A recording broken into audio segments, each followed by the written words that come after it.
Look ni Paye, agaw pansin. Kaabang-abang nga ngayon ang pa-nose reveal ni Paye Galang matapos itong sumailalim sa nose surgery o mas kilala sa tawag na rhinoplasty. Sa nakaraang reality show ng Toro Family ay magkahalong excitement at kaba ang naramdaman ni Paye dahil finally ay mangyayari ng matagal niyang hinintay na pagpaparetoke ng ilong. Naging emosyonal rin ang ilang mga kaganapan, lalo na ng personal na pumunta si Papi sa napakahalagang araw na ito sa buhay ni Paye. Kahilingan rin daw kasi ni Paye na sa araw ng kanyang nose surgery ay kasama niya ang kanyang ate Papi.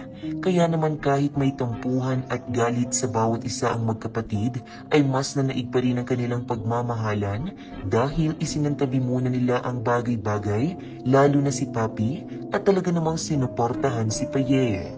Samantala, sa latest episode nga ng reality show ng Toro Fam, nagbigay ng updates ang Toro Fam sa kalagayan ngayon ni Paye at ng kanyang ilong matapos itong maoperahan.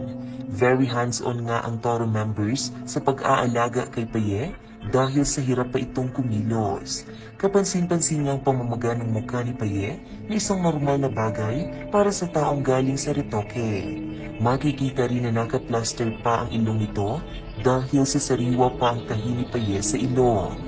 Talaga namang hindi maiwasan ng maraming netizens ang ma-excite sa new look ni Paye matapos ang pagpaparhinoplasty. Ngunit kung ilarawan nga ni Mami Tony sa Paye ay sobrang ganda na raw nito kahit hindi pa nga tuluyang okay ang ilong nito. Sa huling bahagi naman ng vlog ay nagkaroon nga ng maikling exposure si Paye na kung saan makikita na wala ng plaster sa kanyang ilong. Makikita ring medyo natanggal na ang mga pasa at pamamaga sa kanyang mukha. Ngunit hindi pa rin nga ito 100% na okay dahil kitang-kita pa rin ang mga tahi rito.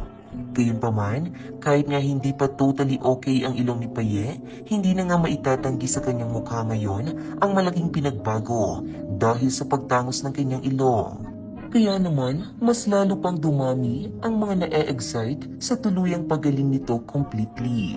Samantala may ilang netizens naman ang inokray ang pagpaparitoke ni Paye at inugnay nga ito sa ipinapakita niyang ugali sa social media. Maganda ka sana be, kaso ugali mo, ugaling basura. Sana naman, paganda ng mukha mo, ganda na din ugali mo. Pwede po bang yung ugali mo na lang iparitoke mo? Dapat inuna niya ugali niya, napaka-rough, di bagay apelido sa kanya. Ilong lang magbabago sa iyo, pero yung ugali mo, tanda na ng mga tao.